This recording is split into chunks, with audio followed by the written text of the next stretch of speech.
Welcome to this session. And sorry for a little delay. The fault is on our side. We have some technical issues, but now we are here. And the most important person, Mirian Vilela, I hope I pronounced it correctly, is here. And you're most welcome.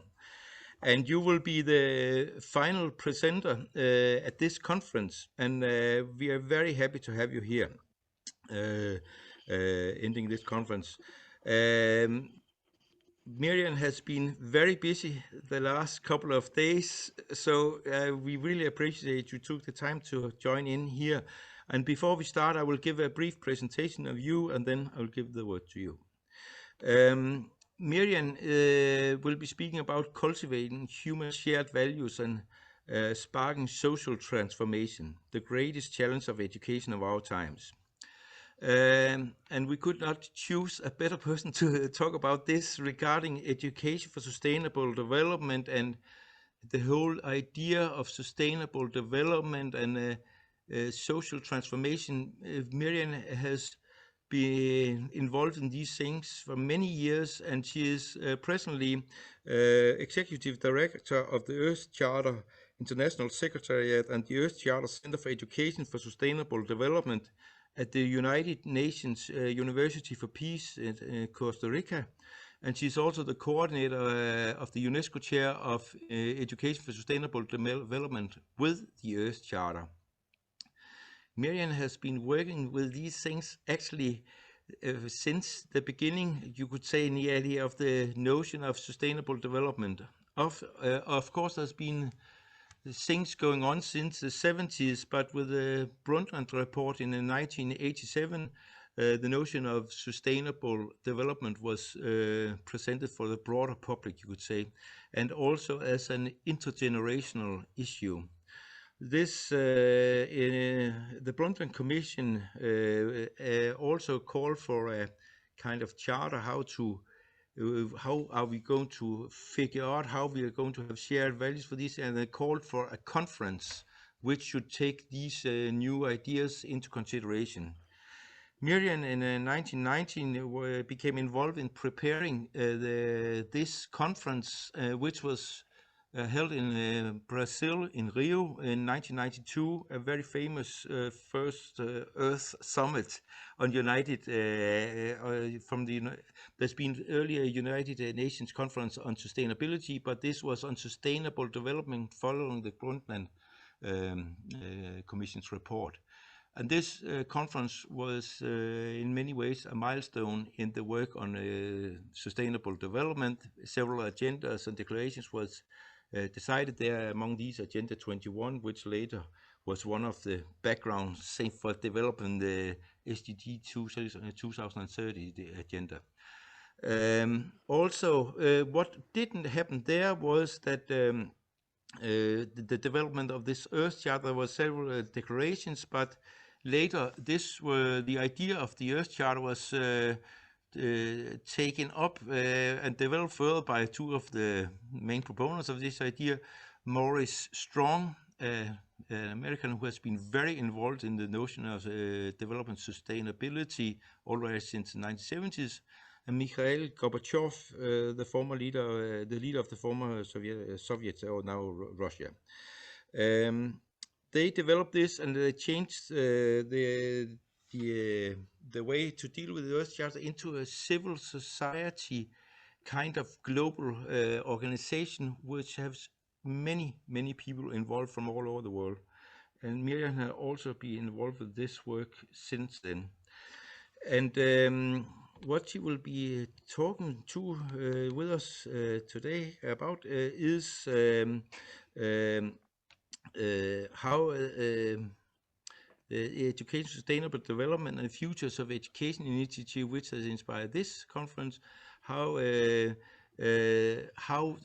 the importance of cultivating human shared values, can you see this in relation to these things, and the role of education. I know the two sessions you were involved in yesterday also discussed these things, and how Earth Charter can play a role in that regard, and also why these things are a priority and are drivers to what you call a necessary shift, civilizational shift. So this, with these words, we are looking very much forward to hear your presentation. Mirian, the floor is yours.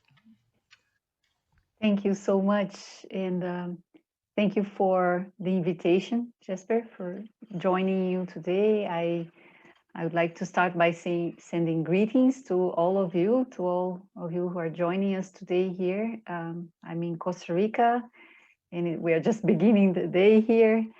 And I think I would like to share what is, of course, at the center of our work and our center of our area of interest, which has to do with values, sustainability values, not values of unsustainability, and education, how to bring this together. Of course, I have been involved in the area of sustainability for many years, but over the past almost 17 years, which is actually the age of my daughter, I have been opening my eyes to education and to the reality that in order to turn the world towards sustainability and build a new civilization, this is not just about generating policies and laws. A lot of the changes that we have, or I have experienced in life in terms of not having smoke in restaurants or in cinemas with cigarettes, or wearing seat belts, these are the changes that I have really, societal changes that I have experienced in my life. They came through a combination of policies, law, but above all, awareness, consciousness, and education. So I would like to organize my thoughts with you today around the challenges of education of our times, but from a perspective of shared values and actually the purpose of education. So one of the greatest challenges of education of our times is actually to consider that one of its main purpose or the spaces that for education is to cultivate human shared values, the values that can take humanity towards a more just, sustainable, and peaceful world. The challenge is also related to using the possibility of spark social and inner transformation. So education is there not just to give us a better job. Education is there to help us have a consciousness that we have, the more education we have, the more knowledge we have, the more responsible we are to contribute to the common good and to contribute to social transformation, starting with my own inner transformation. So, and why cultivating human shared values? Well, basically because our decisions, our choices and worldviews, I mean, the way we see the world is basically informed by our values and beliefs. Our values and beliefs really greatly shape the way we see the world and what belief is good and bad or right and wrong. For instance, there were some times in history that we thought, or we had a belief that it was okay to have slaves. You know, there was a belief that was ingrained in the culture that was legal, it was okay, and that was driven by a certain worldview. That was, at least in Brazil, I come from Brazil, we have a very strong history of slavery that was luckily abolished in 1888. So the values are significantly embedded in our culture. And another reason why it's key for education to address the importance of human shared values is because we share a common home, Earth. We live in an interdependent world, even though we have in our minds different cultures, diverse cultures that we do have to celebrate. We have political and geographical divisions, But the reality is that we share a common home, and we are one human family. And our challenges, therefore, are interconnected. What we do here affects there. For instance, when Indonesia was going through that huge fire a few years ago, not only their neighbors, Malaysia, was suffering with the air of the fire in Indonesia. So what was happening in Indonesia was affecting Malaysia, but was affecting also the whole world with that fire going on for so long in the forests of Indonesia, right? So what we do here affects there. And therefore, when we have to share a common roof also in our house, we got to clarify a few things in terms of how we ought to live in a common roof. Now let's clarify that clearly. The values and principles that could guide us towards a sustainable society, a just civilization, an ecological civilization, the values and principles that could guide us towards a sustainable and responsible lifestyle and global civilization society, a planetary society, are not the same values that are taking us to the unjust world. They are certainly not the same values of materialism and competition that are taking us to the unsustainability of our current world society.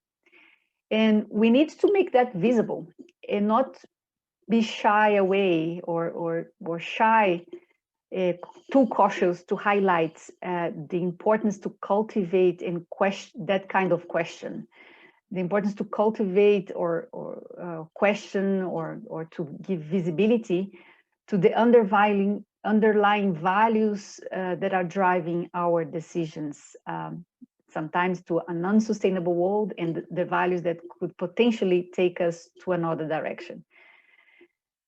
So cultivating human shared values addresses the question of how we ought to live together under the same roof in a house and under the same roof in terms of our planet Earth.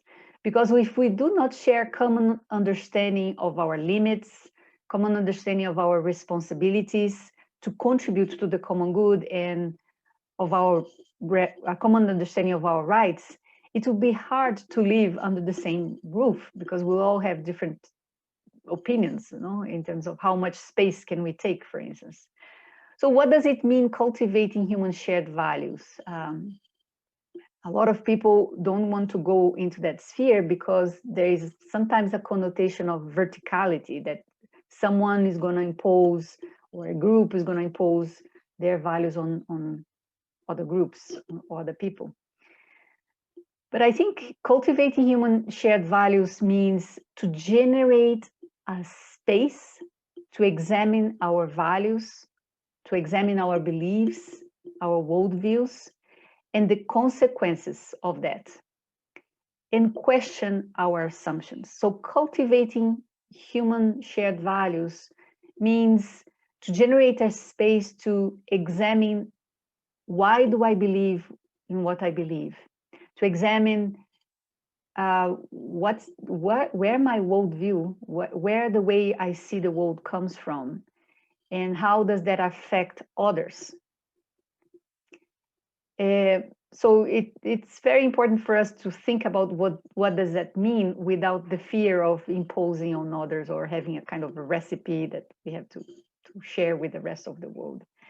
That's not the case.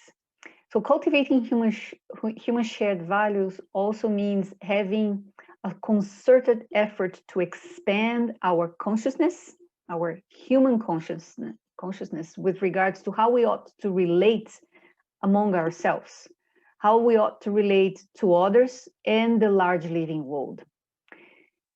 Cultivating human shared values also means nurturing a sense of solidarity and a culture of care and respect among humans, and a culture of care and respect and even solidarity to the large living world, the community of life, the non-human living world. It also means, cultivating human shared values means cultivating a new sense of global interdependence and really a universal responsibility to the well-being of the community of life, not just humans. As such, education would have better chances to fulfill its role as an instrument of social transformation, because I think that's a key purpose and role of education for current times, is that education experience should be seen and used as an instrument of social transformation, not as an instrument to perpetuate the current society. So you see, many of you might have heard or know well, even more than I do, the 96 report called the Delors Report, which was the report on education for the 21st century, that was issued in 1996 by UNESCO, which identified these 4 pillars of education for 21st century: learning to know, learning to do, learning to live together, learning in learning to be. And we could agree that a lot of our education around the world has concentrated its efforts in learning to know, and sometimes learning to do, and less in terms of concentrating its efforts in terms of learning to live together and learning to be a better human being. And over the past 15 years, education has, UNESCO has added a 5th pillar in this idea of education for the 21st century, which is learning to transform oneself and the world. Now, we are at the beginning of the 3rd decade of the new millennium of the 21st century, and yet we have a lot of work to do to instill this capacity of education experience and efforts to help us learn how can we live together in a very diverse world, in a very diverse society, learning how can we be a more responsible, caring, and respectful human being with a large society of humans and non-humans that we live on this shared planet. Therefore, I would say that education of current times should involve help learners see better, see what normally is invisible. So it's kind of understand that we always look at the world through different lenses, and therefore mostly is in a fragmented way, with fragmented lenses. And I think a key role for education of current times is to help us take our lens, clean it, and just expand our view, to see the connections. In a system that is really organized in a very fragmented way, it does not make really the most essential visible, which is actually the interconnections of different fields. So therefore, I guess a key role that education should see is kind of how to help us clean our eyesight, have a better view, that it's not only focused on short-term consequences or short-term outcomes of our actions and our decisions and our projects, but look at the long-term consequences of our choices, long-term consequences of our actions and decisions. And again, education should help us always be seeing the relationship of things, help us see things through a 360-degree. I think this kind of education should also involve helping learners, again, think long-term, even when everything around us is pushing us to think and see things through a short-term lens. One other point about what I think it should involve is demystify this thinking that theory is here and practice is there. We are either too focused on theory or we are either too focused on practice, when we should see these things interdependent and together. there's no good theories without good practice, and practice without good theory can be even very dangerous. So education of current times needs to find ways for us to spark the light in the dark times. And when I see education should really take the role, and I would say here as teachers, professors in any kind of level, should see ourselves as this. Our role is to give light, yeah? Give light in the dark times and spark light in the lives of our learners. Therefore, that's a key role for the teachers when you are entering in that interaction with students. In education of current times, also needs to find ways to spark imagination and creativity. And for that, we need to give space for students to develop their creativity. If we take too much time in the learning space, bringing information, there's little room for their imagination. We give little room for creativity. And I often like to think as the educators and the education system should always have this in our minds. You see, what is this? This is a dropper. A dropper. I see educators and the education system as a dropper. A dropper is there really to help not to flood too much this space. And I invite myself and all of us as educators, learners, to see ourselves dosifying the amount of information we bring in, to give space to learners, give space to the process to generate their own or spark their own imagination and creativity. So the challenge of education is really to fulfill its role as an instrument of social transformation, requires us also to be mindful that it is going to be a challenge to move from a vertical system of education to a more horizontal system.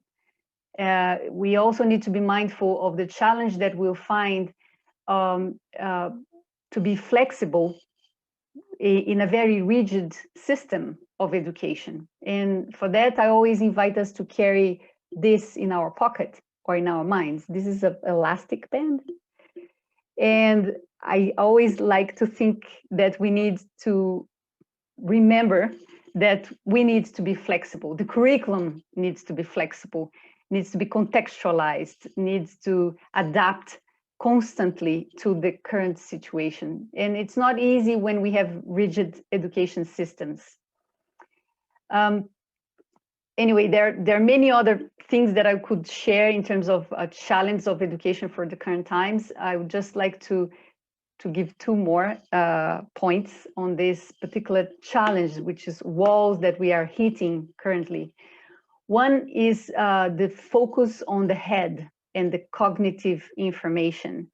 There's so much value given and there's so much focus given to how much can we insert in the heads of people and how much cognitive information can we develop, and so little on other ways of learning, on recognizing the importance of our hearts and minds. So there are more and more people around the world talking about that. This is not a new information.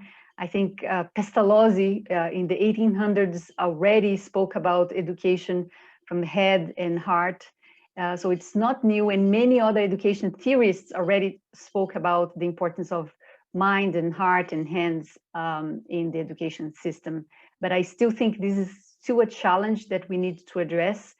And in the Earth Charter, it articulates that all of this requires a change of mind and heart. We just have to find ways of doing that. And again, I guess the biggest challenge is it's our mindsets. Now, let me share with you briefly what do we do with all of that I'm sharing here in the work we do. Let me just briefly, I think.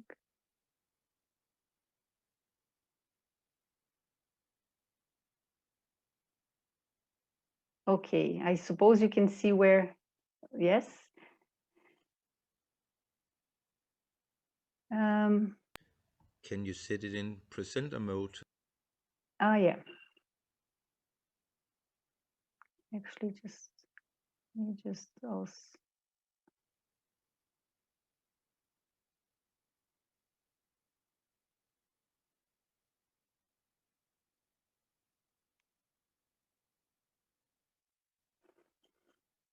Okay, so this is where we are. We are in on the campus of the University for Peace in Costa Rica, and we have 300 hectares of protected area just next to our office. We're kind of very privileged, I would say. And we have a particular focus in the work we do that has to do with addressing all that I have shared with you. In 2012, we established a UNESCO chair on education for sustainable development that really focuses on that intersection of, okay, sustainability is important, the values and principles of sustainability is important, but how to bring that into education in a way that is transformative, in a way that is meaningful to the learner and to the society. So that intersection of different spheres of areas of knowledge is actually the focus of our work. And in a few of the questions we try to address in the work we do, and of course I invite all of you to think about that, because there is not a single answer to that, is what values are being cultivated through the current education system, even through in a classroom or through the process of teaching and learning. What are the values that we are cultivating? Even in classes of mathematics, in social studies, language could be Danish or Spanish or Portuguese, English. What are the values that are embedded and that we are cultivating here?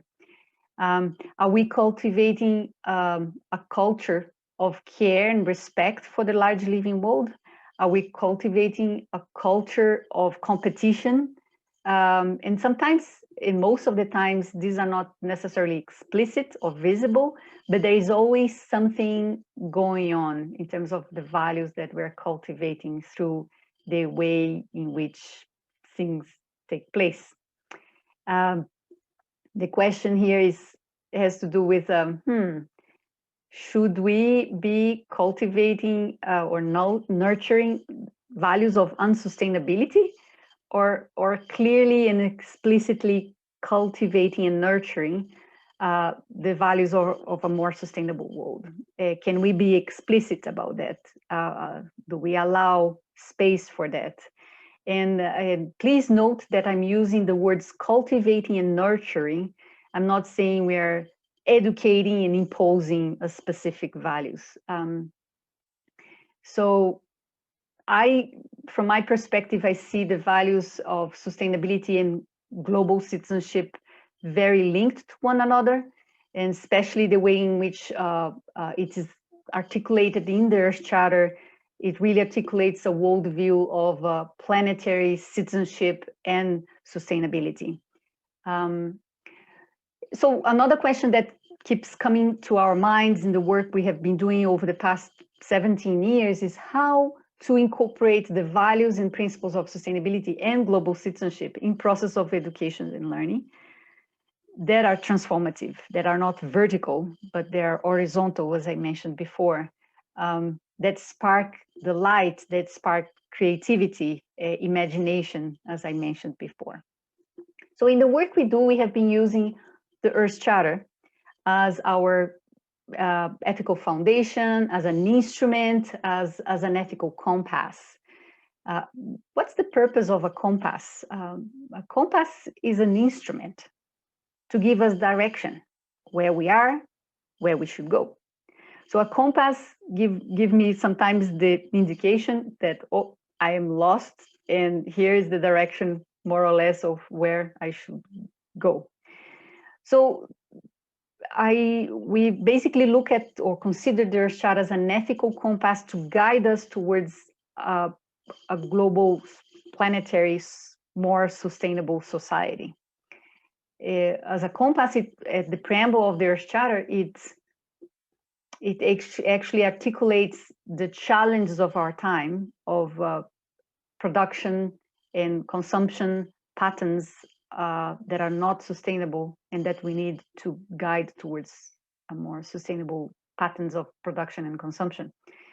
We also articulate in the preamble of the Earth Charter the importance of universal responsibility and the value of a cultural diversity that we have, but at the same time that we live on a shared planet, at the same time that we are one human family in the midst of our cultural diversity, and that the value of just having a shared vision of how we ought to address our interrelated challenges and problems of humanity.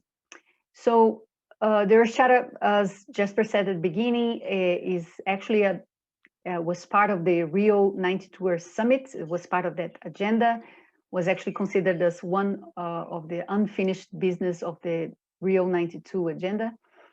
And during the decade of the 90s, a number of people from all around the world, or regions of the world, and various cultures and areas of knowledge met for about 6 years to identify humanity shared values and have the guts or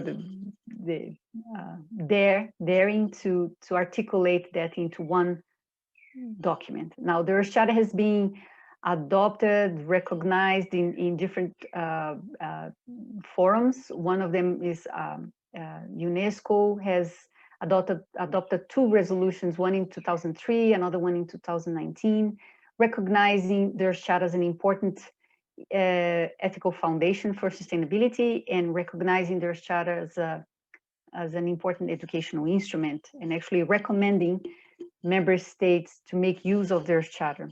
It's specifically now in the new 2030 agenda. Now, a little bit of what is in it. There are 4 pillars. So the Earth Charter is organized in 16 principles and 4 pillars. At the heart of it is pillar 1, that is an ethic of respect and care for the community of life. And just with these words, community of life, it's already an indication of the worldview that is articulated in the Earth Charter, which is inviting us to expand our consciousness with regards to respect, care, and responsibility. That's not anthropocentric, it's not focused on the well-being of human being, but it's focused on the well-being of the community of life, the large living world, of which humans are just part of this large living world. So there is a particular worldview articulated here. And again, at the heart of the Earth Charter is this ethic of care and respect for the community of life. There is certainly an intention to cultivate and nurture this view, this worldview. Then pillar 2 is on ecological integrity. There are 4 main principles and a number of sub-principles. Pillar 3 is the whole notion of social and economic justice. Again, there are 4 principles and a number of sub-principles there.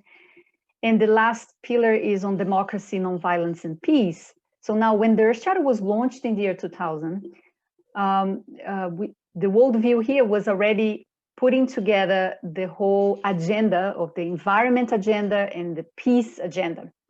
The understanding is the only way in which we could ensure enduring and long-term peace is as long as we can ensure environmental protection, ecological integrity, social and economic justice, and peace comes as a result of that view, agenda, and actions and choices.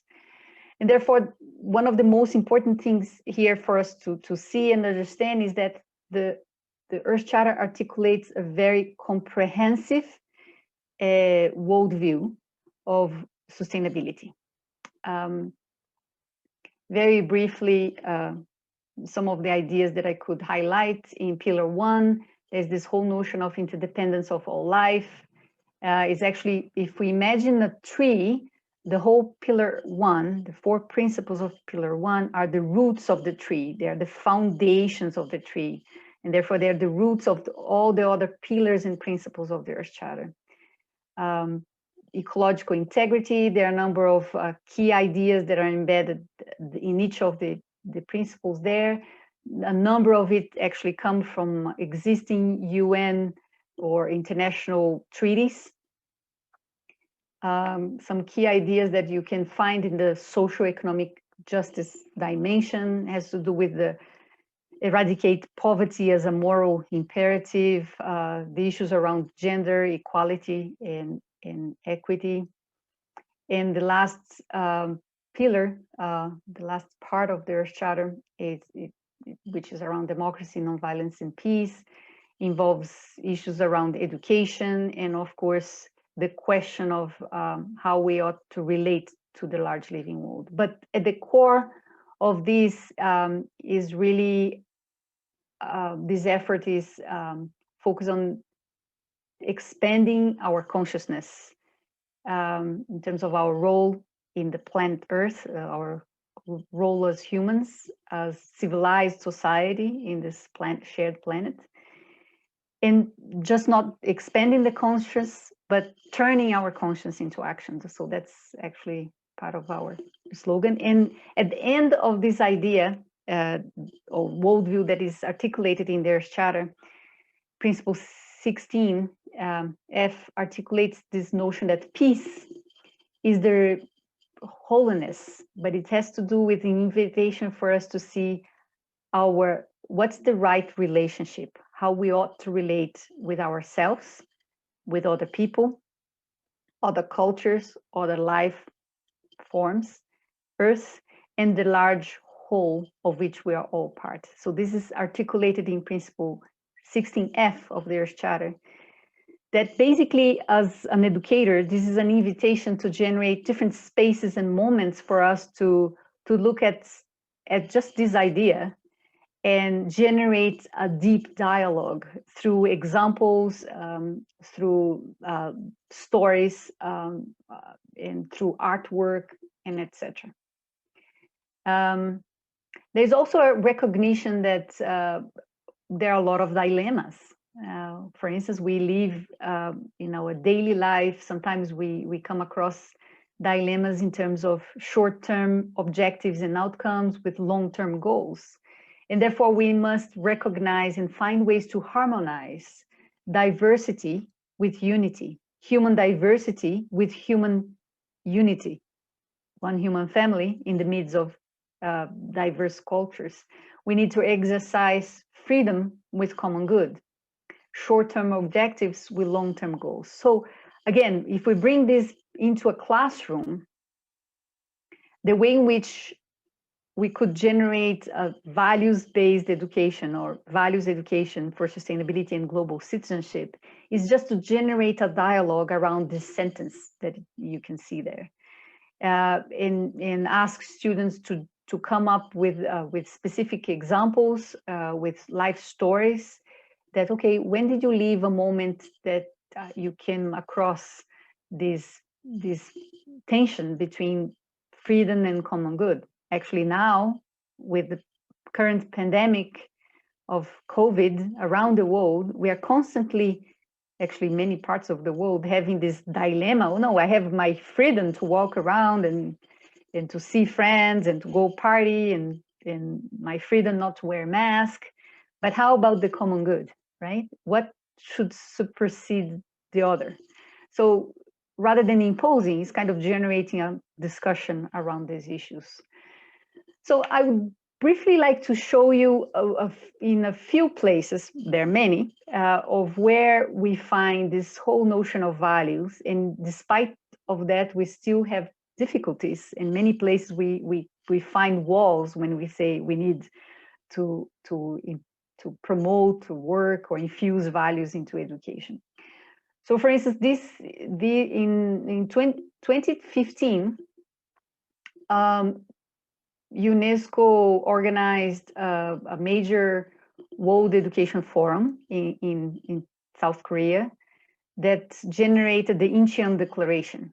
and more or less every 10 to 15 years, UNESCO has been organizing these World Education Forums that organize kind of a global education agenda and sets priorities.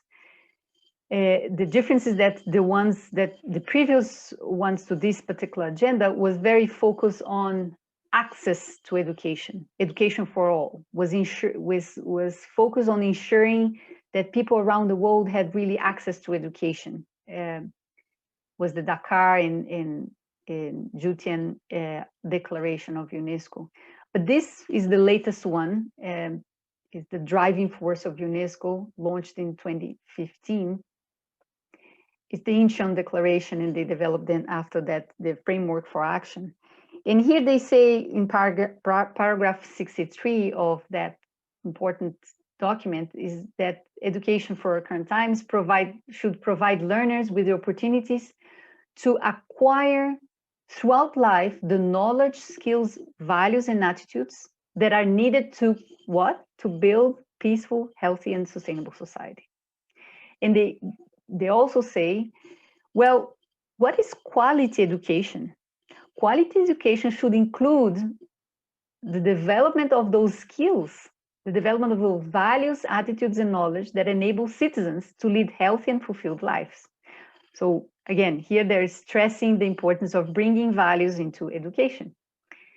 Some other documents. So in the UNESCO source book for ESD, they say, well, ESD, Education for Sustainability, for Sustainable Development, consists in educating to generate social transformation with the objective to create more sustainable society. The goal of the UNESCO ESD effort is to incorporate the values inherent to sustainability in all aspects of learning. So the question is, what are those values? And how can we bring that into action? How can we incorporate the values inherent to sustainability in all aspects of learning? So if we look at many other UNESCO documents, not only in ESD, but also in global education for global citizenship, values come in and out, right? So here is in another place, okay, values are central to sustainability. They should be integrated into curriculum. In 2005, when the UN launched the UN Decade on Education for Sustainable Development, they said the main goal was to integrate the values and principles, again, inherent to sustainability to all aspects of learning, and goes on in many different UNESCO documents. However, despite the fact that it's there in many policies or education agendas, when it comes to sometimes different places, there are some perceptions, or I would say sometimes misperceptions, with regards to values-based education. Well, some say values-based education is often perceived as religious education. And therefore people say, we don't want to touch there. But the issue here is that it's not always the case.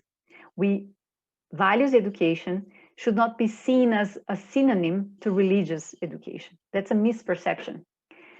Values-based education is sometimes perceived as if it can only be carried out in a vertical, authoritarian, and transmissive way. It's often perceived as if it's something that is limited to theory and disconnected from reality. But it's not only the case, and it's not only the only way in which it can be seen. It's a misperception, right?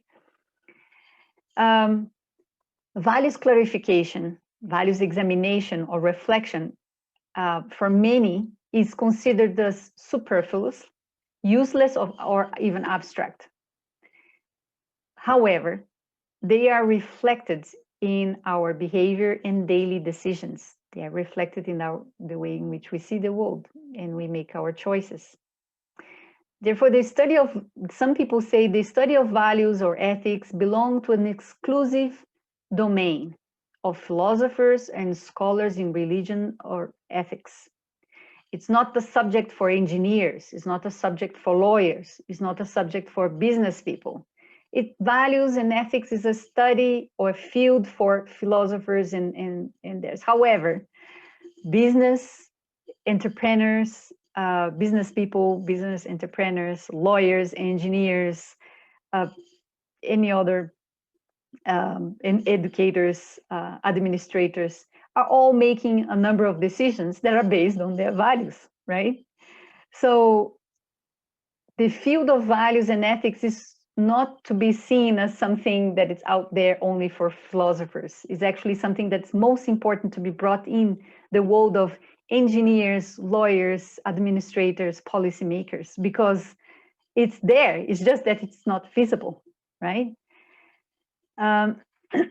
So I'm almost done here with what I was going to share with you. We have, so over the past 10 years, we have examined, so to address that kind of misperception, we looked at over 100 experiences of education projects that are using the Earth Charter in all regions of the world, in about 37 countries. And we studied 44 of them in a very close way. And of course, I cannot share all these various examples and experiences, but I'm going to share two of them. One is a specific project that was developed in Brazil, in the southern part of Brazil, that educators generated an Earth Charter board game that they have been using in formal and mostly non-formal education. And it's a board game, just as we know Monopoly or War. It's a board game that can last for 2 hours or 3 hours. But it's a game that it's all about the Earth Charter, uses the principles and values, but generates a dialogue, reflection, a lot of laugh, sharing stories through a game. And it shows that we can do values education without it having to be boring, without it having to be vertical or abstract. So it's one example of it can be done. Another one is this project that's called Pictures of Success that was developed in the UK by a group of people that looked at specific examples around the world under each principle of their charter and generated an image, a photo, and this short story. Again, the purpose of this instrument is to generate dialogue on and shows that a value is not something that's abstract out there. It actually can be seen through specific stories. Anyway, I think these are two fascinating examples of many of how people have been using the Earth Charter as an instrument to examine values, as an instrument to generate deep dialogue.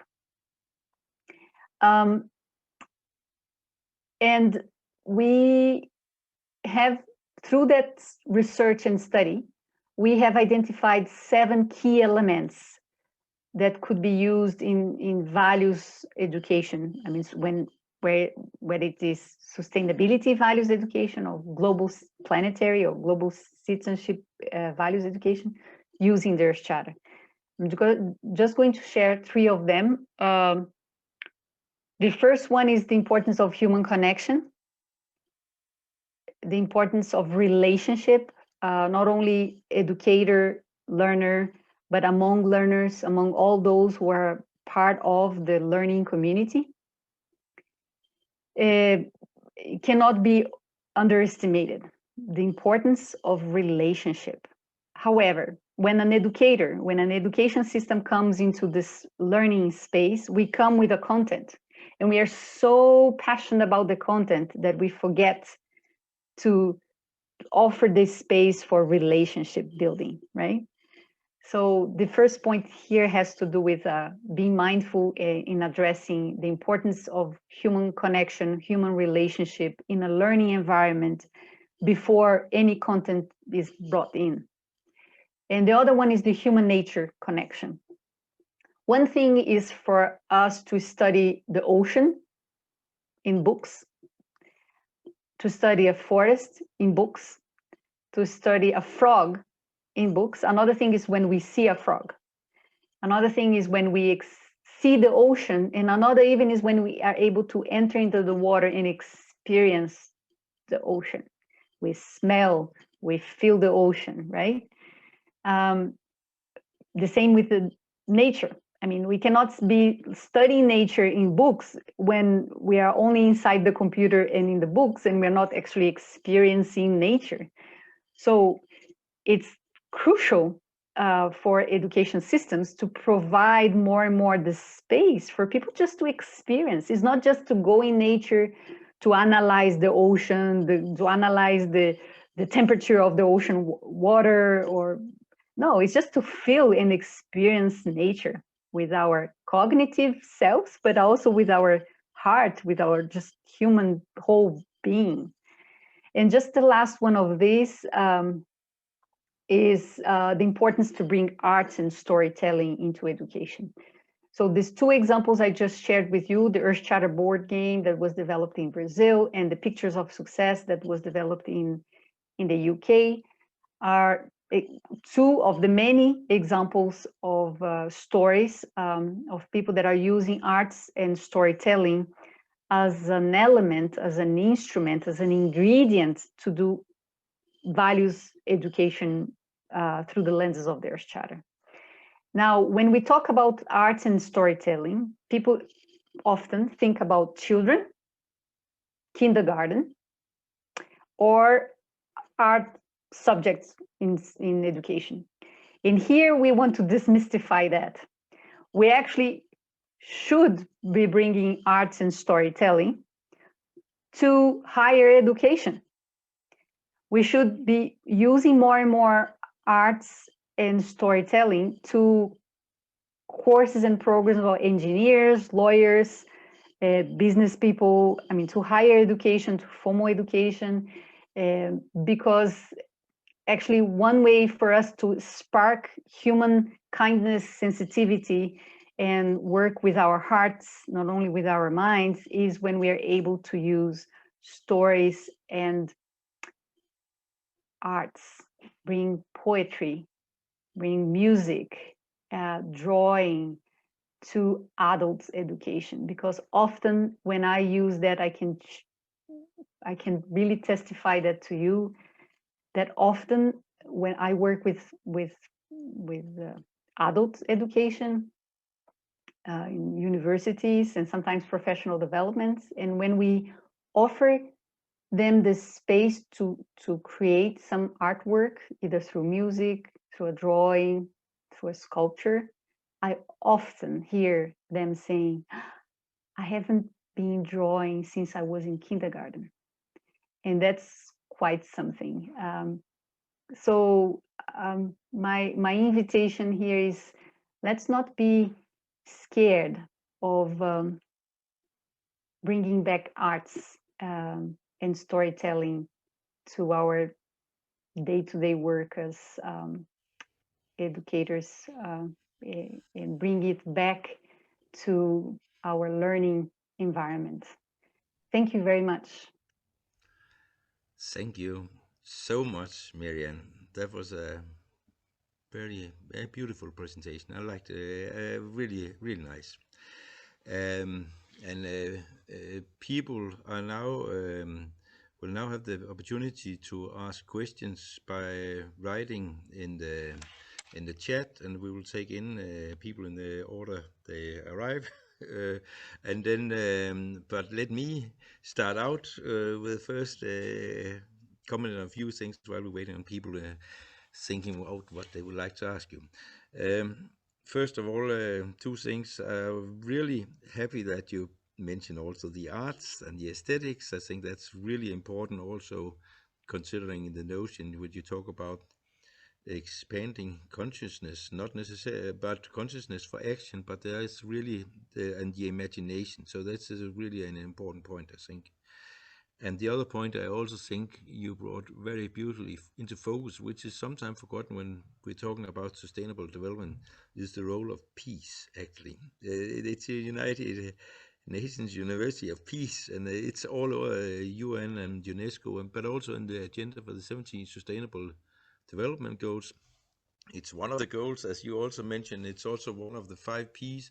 And actually in the introduction it says there's no sustainable development without peace, and no peace without sustainable development. So I think this is a really important. And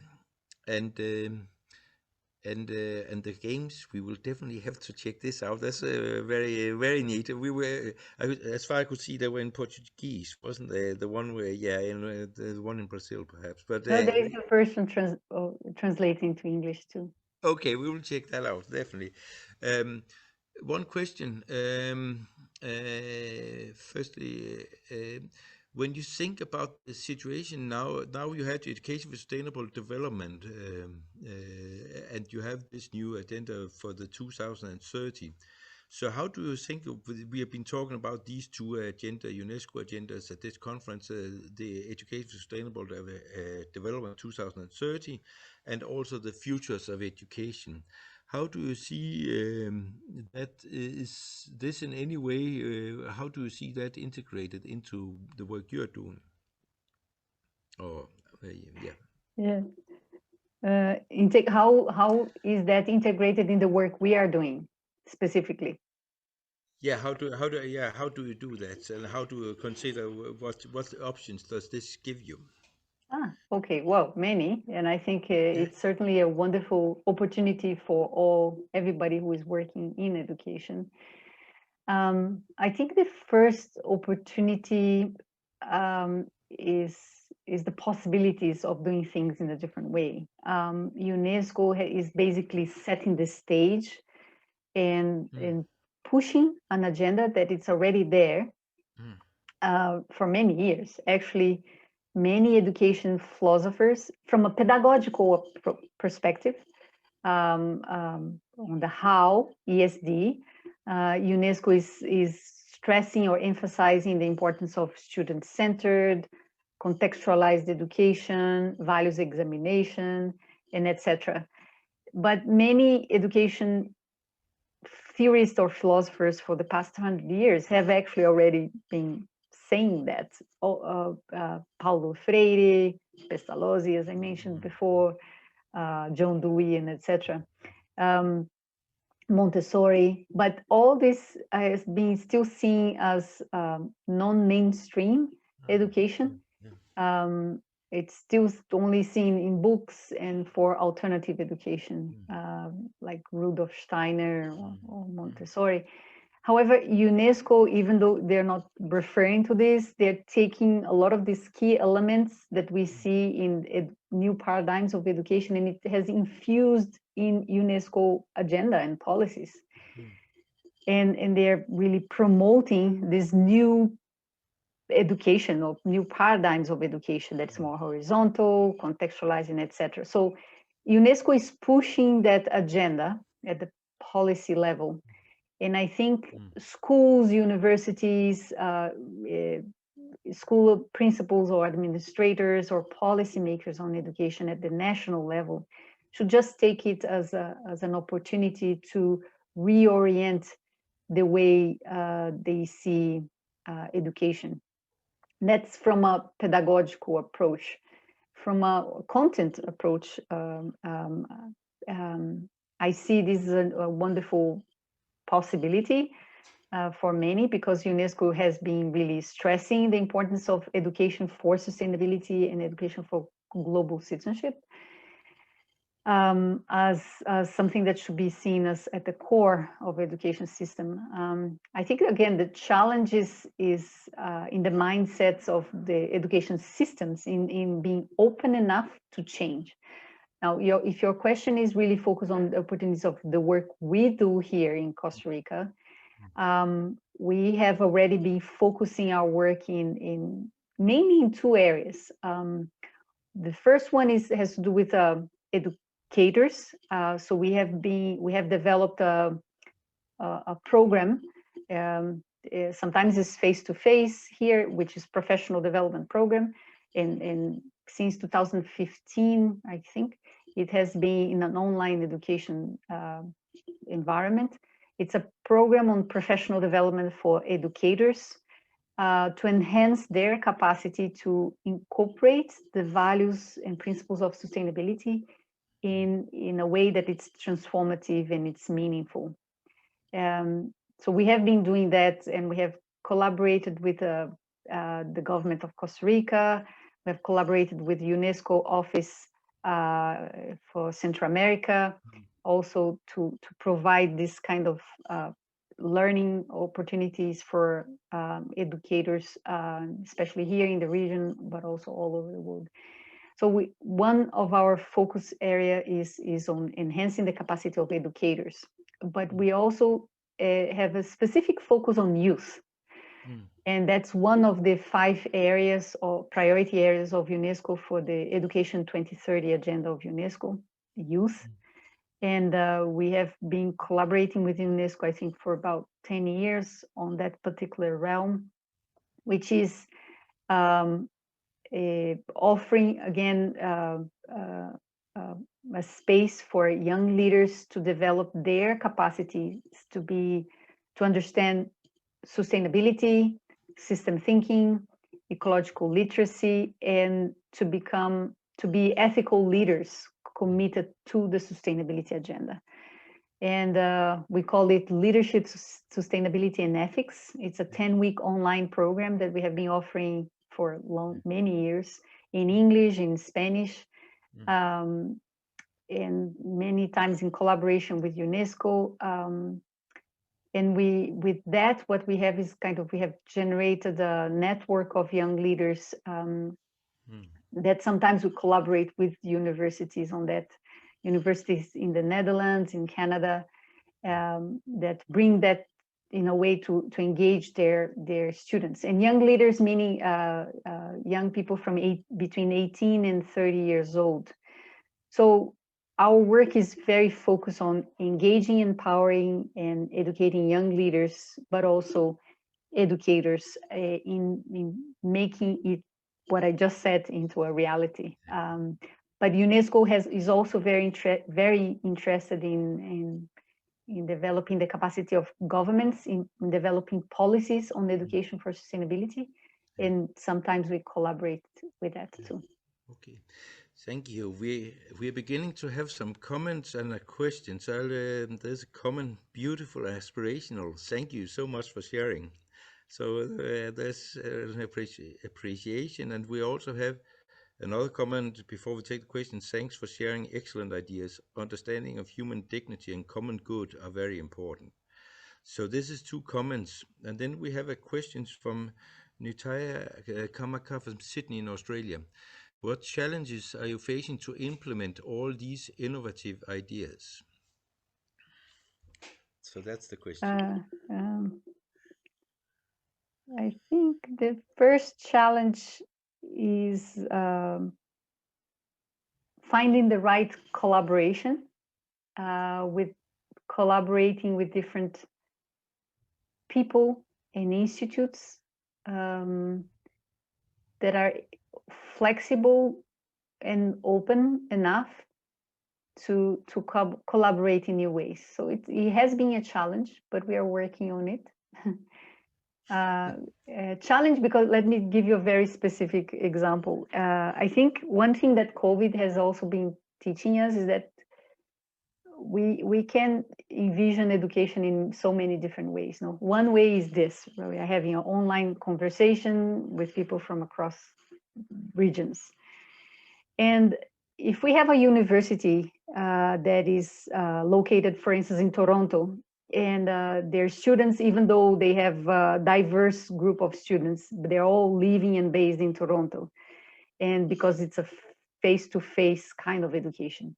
However, nowadays, a significant part of education will continue to be online, even after, I think, post-pandemic.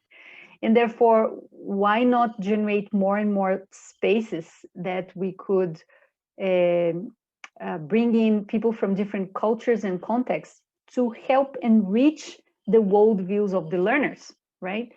One thing is when you're located in a place and we are discussing with a diverse group that are located in the same place. Another thing is just to say, oh, how are things in Costa Rica today and this week? It just helps us to expand the consciousness of the world for the learners. And I think universities should be more, even schools, should take more this kind of opportunity of creating multicultural contexts of learning. But for that, we need a lot of flexibility and open of minds of many people. So I think that's one challenge that I could share. Sorry for taking so long.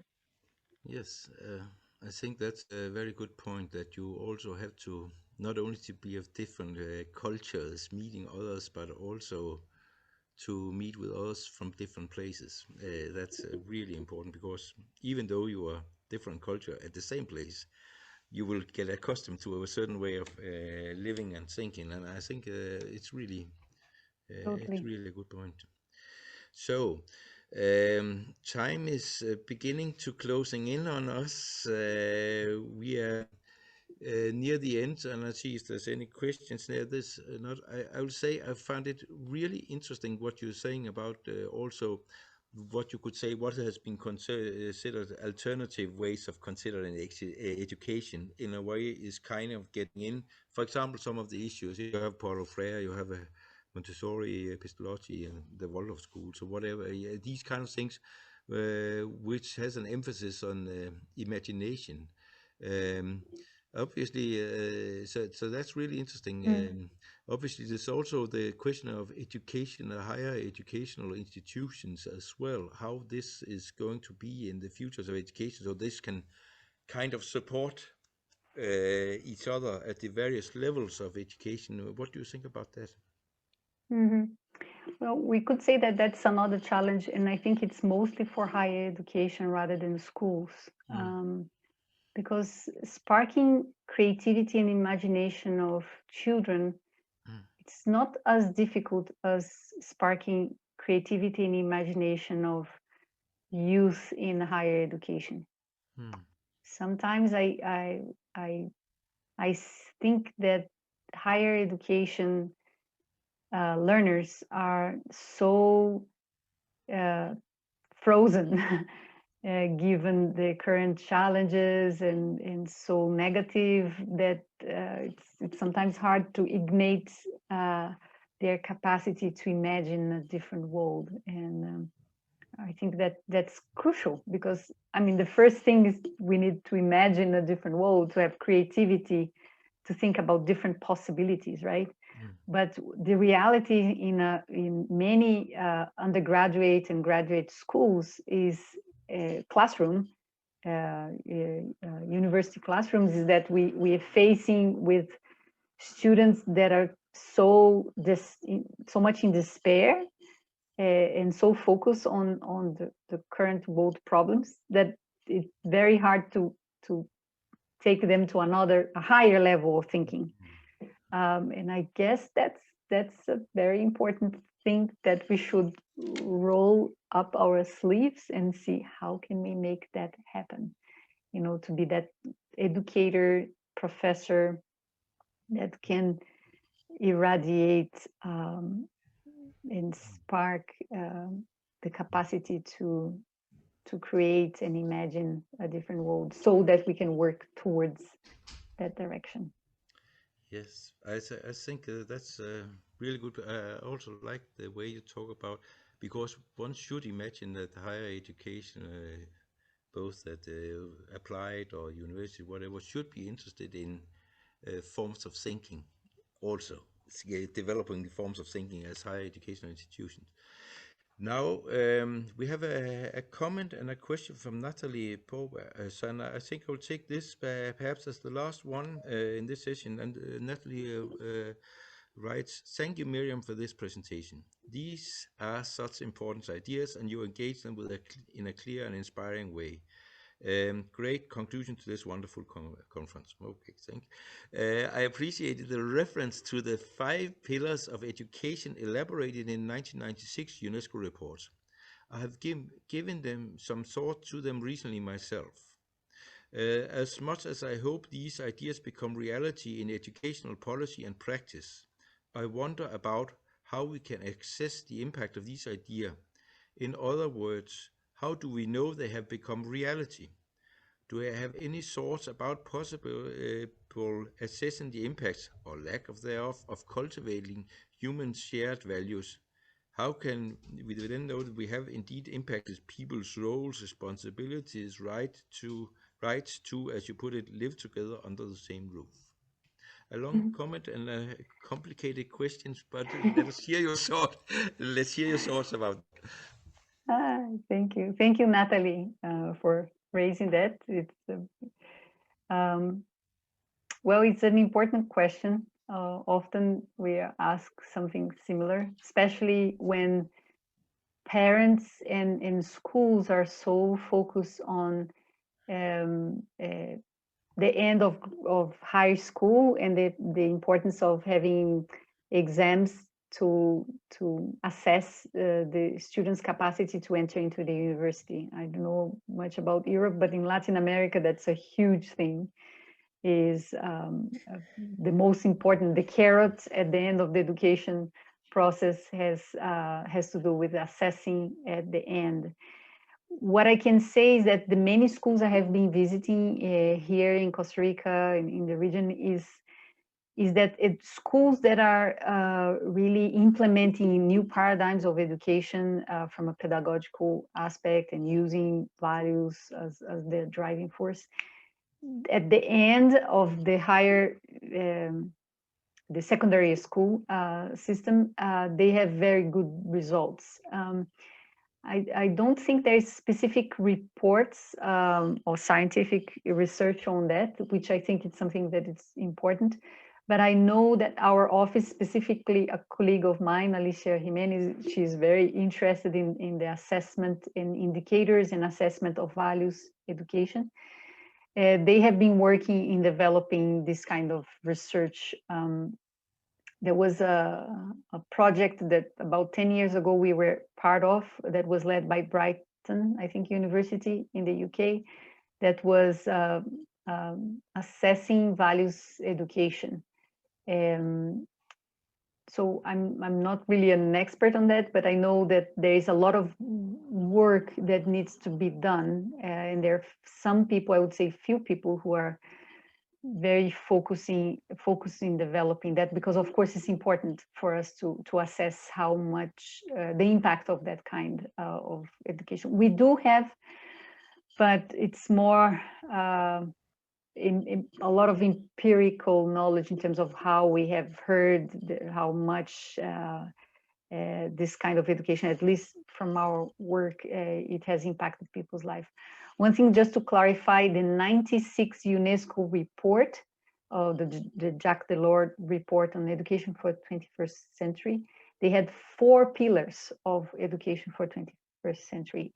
UNESCO added the 5th pillar, which is learning to transform oneself in the world. They added the 5th pillar years after that. I think it was in 2005, in the framework of the ESG agenda of UNESCO. Just a point of clarification. Yes. Okay. Yes, and this is a complex question. Oh, I was starting to comment on it myself. Okay, that's another good comment. Interesting. Thank you. I think this. Well, there's a lot of needs actually to work on that, on the assessment of the impact. Yes. And I actually think this is a good challenge. Sometimes you have challenges which are like that you have to reimagine how things should be totally different if you should do it. This is not an argument against it.